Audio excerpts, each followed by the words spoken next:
AM Music.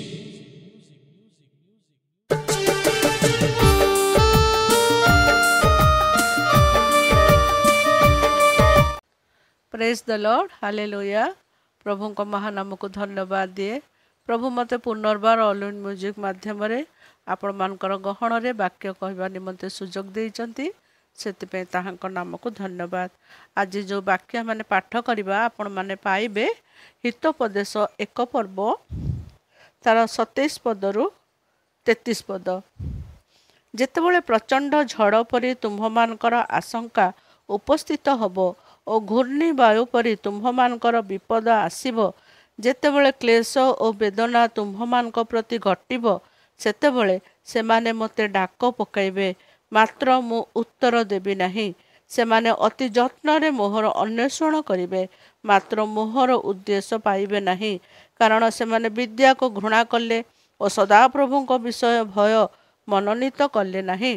ସେମାନେ ମୋହର କୌଣସି ମନ୍ତ୍ରଣା ଗ୍ରହଣ କଲେ ନାହିଁ ଓ ମୋହର ସମସ୍ତ ଅନୁଯୋଗ ହେୟଜ୍ଞାନ କଲେ।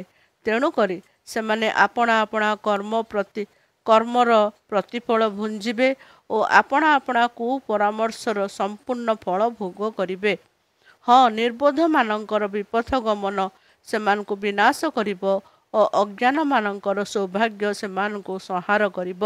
ମାତ୍ର ଯେଉଁ ଲୋକ ମୋହର କଥା ଶୁଣଇ ସେ ନିରାପଦରେ ବାସ କରିବ ଓ ଅମଙ୍ଗଳର ଆଶଙ୍କା ବିନା ବିଶ୍ରାମ ପାଇବ। ପ୍ରଭୁ ଆଜି ଆମମାନଙ୍କୁ ଏ ସୁନ୍ଦର ବାକ୍ୟ ଦ୍ୱାରା କଥା କୁହନ୍ତୁ।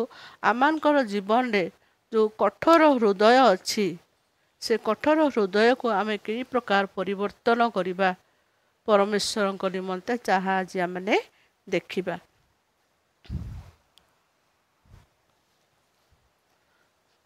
ଗୋଟେ ବଡ଼ ପଥରକୁ କଳାକାର କ'ଣ କରେ, ତାର ଛେଣି ଆଉ ତାର ହାତୁଡ଼ି ଦ୍ୱାରା ସେ କ'ଣ କରେ, ତାକୁ ଛେଣି ଦ୍ୱାରା ତାକୁ ଛେଦି ତାକୁ ଗୋଟେ ଆକୃତି ପ୍ରଦାନ କରେ। ସେଇ ପ୍ରକାର ଛେଣି ଆଉ ହାତୁଡ଼ି ଦ୍ୱାରା ତାକୁ କ'ଣ କରେ, ମାରି ତାକୁ ଗୋଟେ ଆକୃତି ପ୍ରଦାନ କରେ। ସେ ପ୍ରକାର ଆମମାନଙ୍କର ପରମେଶ୍ୱର ମଧ୍ୟ ଆମମାନଙ୍କୁ ବିଭିନ୍ନ ପ୍ରକାର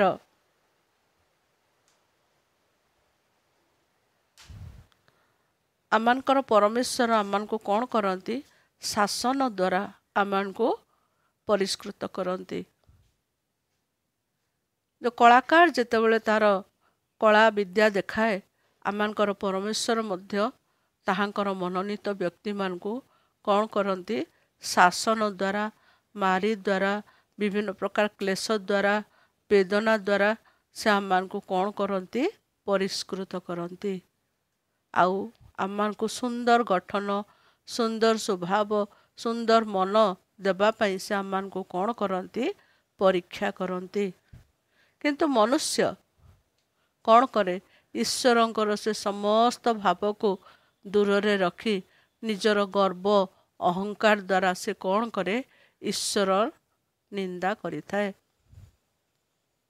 ସେ ଚାହିଁନଥାଏ ଯେ ଆମମାନେ ଜଗତରେ ଯେତେବେଳେ ଅଛୁ ଆମମାନେ ତାହାଙ୍କର ମନୋନୀତ ସନ୍ତାନ ହବୁ। ଜଗତର ବିଷୟରେ ବିଭିନ୍ନ ପ୍ରକାର ମନ୍ଦତାରେ ପ୍ରବେଶ କରି ସେ କଠୋର ହୋଇଯାଇଥାଏ, ଯାହାଦ୍ୱାରା କି ଈଶ୍ୱରଙ୍କର ଶାସନ ତାକୁ ସେଇ ମାରି ସେଇ ବାଡ଼ି ଆଉ ସେ ସହ୍ୟ କରିଥିଲେ ମଧ୍ୟ ଭୁଲି ଯାଇଥାଏ ଯେ ମୁଁ ଈଶ୍ୱରଙ୍କର ସନ୍ତାନ। ତାଙ୍କୁ ହେୟ ଜ୍ଞାନ କରି ସେ କ'ଣ କରେ, ଆଗକୁ ବଢ଼ି ଯାଇଥାଏ। ଯଦି ଆମେ ଈଶ୍ୱରଙ୍କର ସହିତ ସୁସମ୍ପର୍କ ସ୍ଥାପନ କରୁଅଛୁ, ତାହେଲେ ନିଶ୍ଚୟ ଆମମାନଙ୍କୁ ତାହାଙ୍କର ନିକଟବର୍ତ୍ତୀ ହେବା, ତାହାଙ୍କର ଆଜ୍ଞା ଗୁଡ଼ିକ ପାଳନ କରିବା, ତାହାଙ୍କର ବାକ୍ୟକୁ ଆମେ ପାଠ କରିବା, ତାହାଙ୍କ ନିକଟରେ ପ୍ରାର୍ଥନାରତ ଜୀବନ କାଟିବା। କେବଳ ଆମେ ପ୍ରାର୍ଥନା କଲେ ଆମେ ତାହାଙ୍କର ସନ୍ତାନ ସେୟା ନୁହଁ, ଆମେ ବାକ୍ୟକୁ ପାଳନ କରିବା ମଧ୍ୟ ଆବଶ୍ୟକ। ବାକ୍ୟକୁ ପାଳନ କରିବାକୁ ହେଲେ ବାକ୍ୟକୁ ବୁଝିବାକୁ ଆବଶ୍ୟକ। ଆମମାନଙ୍କ ଜୀବନରେ ଯେଉଁ ମନ୍ଦ ସ୍ୱଭାବ ଗୁଡ଼ିକ ଅଛି, ସେ ମନ୍ଦ ସ୍ୱଭାବ ଦ୍ୱାରା ଆମେ ତାହାଙ୍କର ନିକଟବର୍ତ୍ତୀ ଆଜି ହେଇପାରୁନାହୁଁ। କାରଣ ଆମମାନଙ୍କ ଭିତରେ ବିଭିନ୍ନ ପ୍ରକାର ମନ୍ଦତା ବାସ କରିଅଛି। ଆଉ ତାହାଙ୍କର ଇଚ୍ଛାକୁ ଆମମାନେ ଗ୍ରହଣ କରିପାରିନଥାଉ।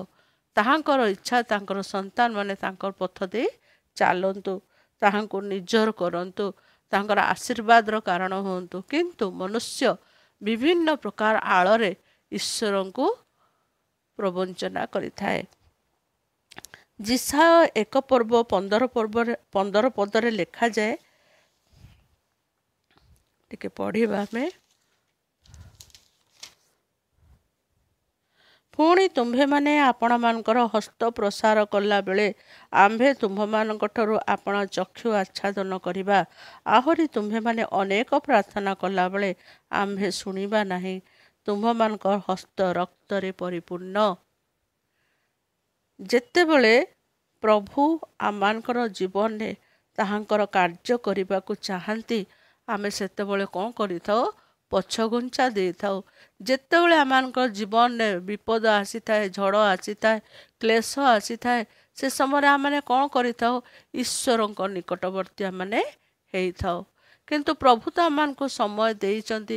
ଯେଉଁ ସମୟ ଆମମାନଙ୍କୁ ଦେଇଥିଲେ ସେ ସମୟରେ ଆମେ ତାହାଙ୍କର ନିକଟବର୍ତ୍ତୀ ହେଇନଥିଲୁ। ସେଥିପାଇଁ ପ୍ରଭୁ କହୁଛନ୍ତି, ତୁମ୍ଭର ହସ୍ତ ଯେତେବେଳେ ପ୍ରସାରିବ ମୋ ଆଡ଼କୁ, ଆଉ ମୁଁ ସେତେବେଳେ କ'ଣ କରିବି? ମୋର ଚକ୍ଷୁକୁ ଆଚ୍ଛାଦନ କରିବି। ସେ ଚକ୍ଷୁ ଆମମାନଙ୍କ ଠାରୁ ଫେରାଇ ନେବେ। ସେ ଯେତିକି ଆମମାନଙ୍କୁ ପ୍ରେମରେ ରଖିବାକୁ ଚାହାନ୍ତି, ତାଙ୍କ କ୍ରୋଧ ମଧ୍ୟ ଆମମାନଙ୍କ ଉପରେ ପ୍ରକାଶ କରିବାକୁ ଚାହାନ୍ତି। ତୁମ୍ଭେ ଯେତେବେଳେ ପ୍ରାର୍ଥନା କରିବ ଆମ୍ଭେ ଶୁଣିବା ନାହିଁ। ଯେତେବେଳେ ଆମମାନଙ୍କର ପ୍ରୟୋଜନ ଅଛି ଈଶ୍ୱରଙ୍କ ନିକଟରେ, ସେତେବେଳେ ଆମେ କ'ଣ କରିଥାଉ? ପ୍ରାର୍ଥନା କରିଥାଉ। ପ୍ରଭୁ ମୋତେ ଏଇଟା ଦିଅ, ପ୍ରଭୁ ମୋତେ ସେଇଟା ଦିଅ, ପ୍ରଭୁ କାହିଁକି ମୋତେ ଏଇଟା ଦେଲ ନାହିଁ, କାହିଁକି ମୋ ପାଇଁ ଏଇଟା ଶୁଣିଲ ନାହିଁ, କାହିଁକି ମୋତେ ରୋଗ ଦେଲ, କାହିଁକି ମୋତେ ବ୍ୟାଧି ଦେଲ। ବିଭିନ୍ନ ପ୍ରକାର ଆଳରେ ଆମେ ତାହାଙ୍କ ନିକଟବର୍ତ୍ତୀ ଆମେ ହେବାକୁ ଇଚ୍ଛା କରିଥାଉ। କିନ୍ତୁ ପ୍ରଭୁ ଯେତେବେଳେ ଆମମାନଙ୍କ ପାଇଁ ଇଚ୍ଛା କରୁଥିଲେ, ଆମେ ସେ ଇଚ୍ଛାକୁ ଗ୍ରହଣ କରିନାହୁଁ। ସେଥିପାଇଁ ପ୍ରଭୁ କହୁଛନ୍ତି, ତୁମ୍ଭେ ଆପଣମାନଙ୍କୁ ଧୌତ କର। ନିଜ ନିଜକୁ ଆମେ ପରିଷ୍କାର କରିବା ଆବଶ୍ୟକ। ଆମମାନଙ୍କର ହୃଦୟ, ମନ, ଆତ୍ମାକୁ ଆମେ ପରିଷ୍କାର କରିବା ଆବଶ୍ୟକ। ଆପଣମାନଙ୍କୁ ସୂଚି କର ଓ ଆମ୍ଭ ଦୃଷ୍ଟିରୁ ଆପଣମାନଙ୍କର କ୍ରିୟାର ମନ୍ଦତା ଦୂର କର। କୁକ୍ରିୟା କରିବାରୁ ନିବୃତ୍ତ ହୁଅ। ଆମମାନଙ୍କ ଜୀବନରେ ଯେଉଁ ମନ୍ଦତା ଗୁଣ ଗୁଡ଼ିକ ଅଛି, ଯେଉଁ ମନ୍ଦ ସ୍ୱଭାବ ଗୁଡ଼ିକ ଅଛି, ତାହା ଆମମାନଙ୍କ ଜୀବନରୁ ପ୍ରଭୁ ଚାହାନ୍ତି ଦୂର କରିବା ପାଇଁ। କିନ୍ତୁ ଆମମାନଙ୍କର ଜୀବନର କଠୋରତା ଯୋଗୁଁ, ଆମମାନଙ୍କ ଜୀବନରେ ଯେଉଁ ଅହଙ୍କାର ଅଛି, ଯେଉଁ ଗର୍ବ ଅଛି, ତାଦ୍ୱାରା ଆମେ କ'ଣ କରୁ? ଈଶ୍ୱରଙ୍କ ଠାରୁ ବିମୁଖ ହୋଇଥାଉ। ଈଶ୍ୱରଙ୍କର ସେଇ ସ୍ୱଭାବକୁ ଧରିବାକୁ ଆମେ ଚାହିଁନଥାଉ। କାରଣ ହଁ, ପ୍ରଭୁ ତ ଅଛନ୍ତି, ଆମମାନଙ୍କୁ ନିଶ୍ଚୟ ସାହାଯ୍ୟ କରିବେ, ଆମମାନଙ୍କୁ ଆଶୀର୍ବାଦ କରିବେ। ସେ ଆମମାନଙ୍କୁ ଏ ଜଗତକୁ ପଠାଇଛନ୍ତି ମାନେ ନିଶ୍ଚୟ ଆମମାନଙ୍କର ଦାୟିତ୍ୱ ନେବେ। ହଁ, ନେବେ। ଯେତେବେଳେ ଆମେ ତାହାଙ୍କର ନିକଟବର୍ତ୍ତୀ ହେବା, ଯେତେବେଳେ ତାହାଙ୍କୁ ଆଲିଙ୍ଗନ କରିବା, ଯେତେବେଳେ ଆମେ ତାହାଙ୍କ ଚରଣ ତଳେ ଉବୁଡ଼ ହେବା। ହୃଦୟର ସହ ବାହ୍ୟ ଜଗତ କ'ଣ ଦେଖୁଛି, କ'ଣ ନାହିଁ, ଆମେ ତାହା ଦେଖିବା ନାହିଁ।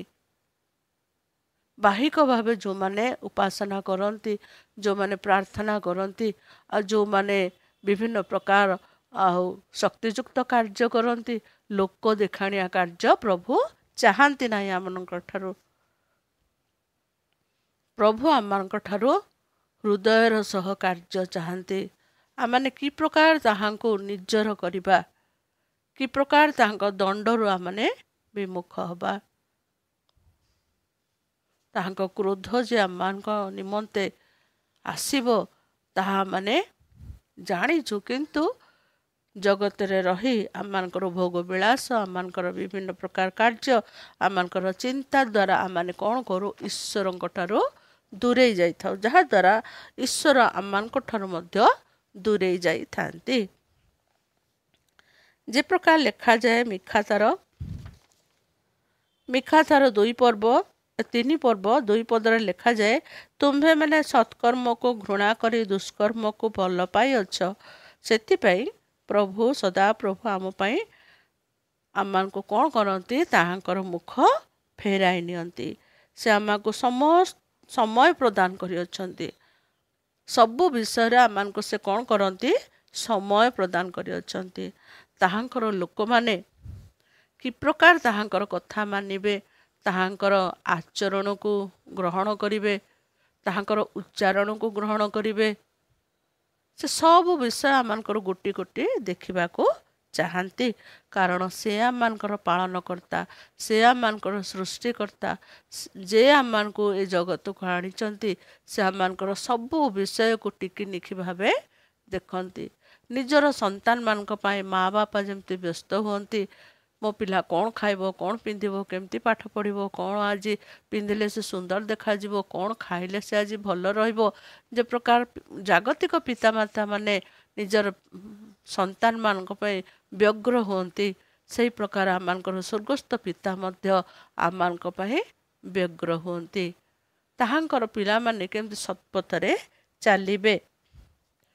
କିନ୍ତୁ ଆମମାନଙ୍କର ଗର୍ବ ଅହଙ୍କାର ଯୋଗୁଁ ଆମେ ତାହାଙ୍କୁ କ'ଣ କରିଥାଉ? ହେୟ ଜ୍ଞାନ କରିଥାଉ। ସମସ୍ତ ଆମମାନଙ୍କର ଅଯୋଗ୍ୟତା ତ୍ୟାଗ କରି ଆମମାନଙ୍କୁ ସେ କ'ଣ କରନ୍ତି? ଗ୍ରହଣ କରିବାକୁ ଚାହାନ୍ତି। ଆମମାନଙ୍କୁ କ୍ଷମା ପରେ କ୍ଷମା ଦେବା ପାଇଁ ଚାହାନ୍ତି। କିନ୍ତୁ ଆମମାନେ ତାହାଙ୍କର ଚରଣ ତଳକୁ ଯିବା ଆବଶ୍ୟକ। କେବଳ ଚରଣ ତଳକୁ ଗଲେ ହେବନି, ଆମମାନେ ହୃଦୟର ସହିତ ତାହାଙ୍କର ନିକଟବର୍ତ୍ତୀ ହେବା ଆବଶ୍ୟକ। ଆୟୋବ 4 ପର୍ବ 8 ପଦରେ ଲେଖାଯାଏ, ମୋହର ଦେଖିଲା ପ୍ରମାଣେ ଯେଉଁମାନେ ଅଧର୍ମ ଚଷନ୍ତି ଓ ଦୁଃଖ ରୂପ ବୀଜ ବୁଣନ୍ତି, ସେମାନେ ତାହା କାଟନ୍ତି। ଯିଏ ଯେଉଁ ପ୍ରକାର କାର୍ଯ୍ୟ କରିବ, ସେ ସେହି ପ୍ରକାର ଫଳ ମଧ୍ୟ ପାଇବ। ସେଥିପାଇଁ ଜଗତରେ ରହି ଉତ୍ତମ ଫଳ ଫଳିବା, ଯାହାଦ୍ୱାରା ପରମେଶ୍ୱର ଆମମାନଙ୍କୁ କ'ଣ କରିବେ?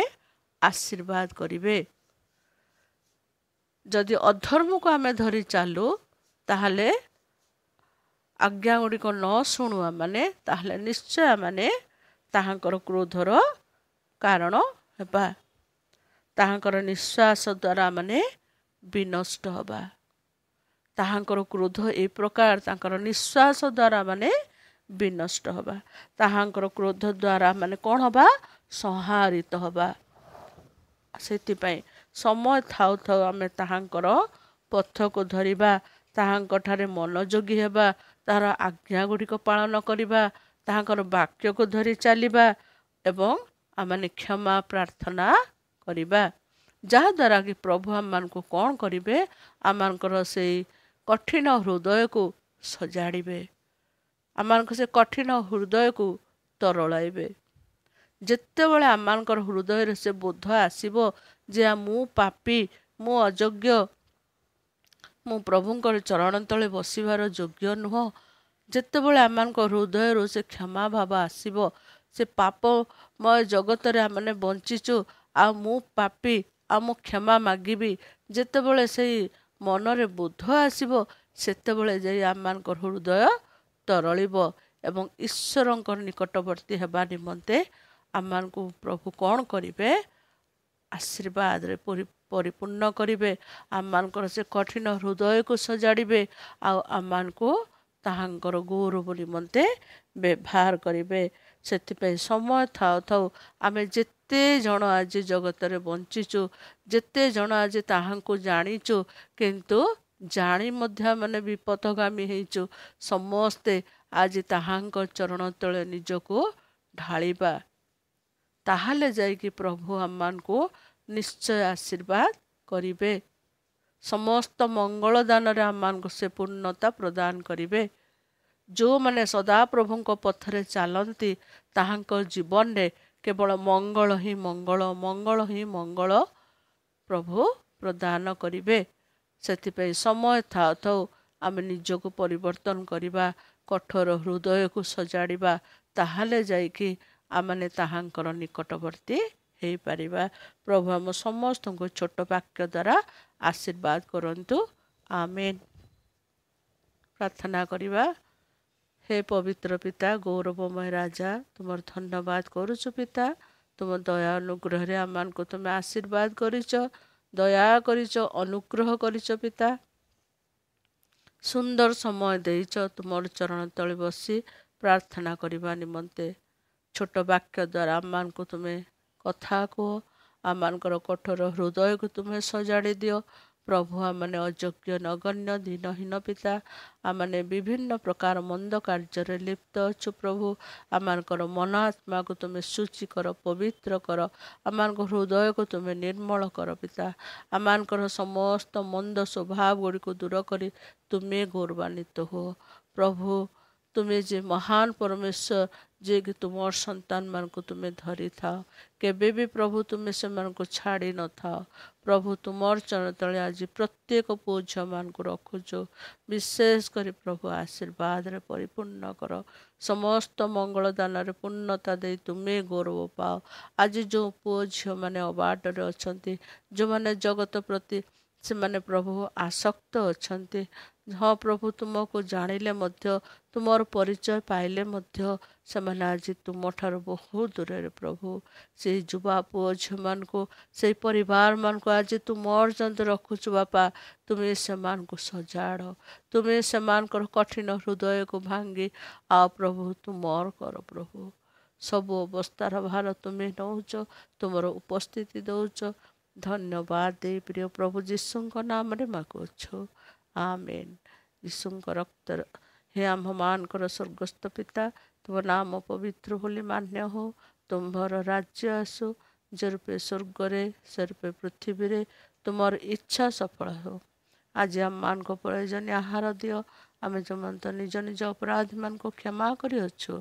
तुम तो अपराध सब तुम्हें क्षमा कर परीक्षा न आण मंदठा रक्षा कर जन राजत्व पराक्रम गौरव सदा सर्वदा तुम्हार हो आमेन यीशुଙ୍କ रक्तर जय यीशुଙ୍କ रक्तर जय यीशुଙ୍କ रक्तर जय आमेन प्रेज द लॉर्ड।